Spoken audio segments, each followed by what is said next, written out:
Ошибка у всех при вертушке.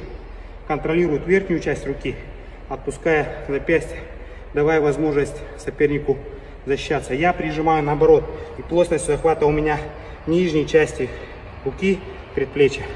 И самая главная ошибка у всех: вертушку делаю с прогибанием назад, когда здесь головой плотно прижимаюсь. Задача мое плечо загнать под него и очутиться в ситуации под ним. Плотно прижимаю руку к предплечью. Вот сюда посмотрите, зайдите.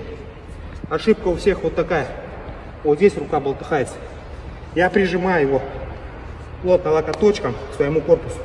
Закручивая сюда, движение вот сюда, вертушка идет. Вот сюда идет удержание. То есть уходим, я закрываю локоточек один и другой, не даю возможности пробивать. Ввожу в равновесие. Забиваю где-то здесь на половину руки. Снова выел. Только рука попала, моментально под ним подкатился и пошел. Удержание сюда.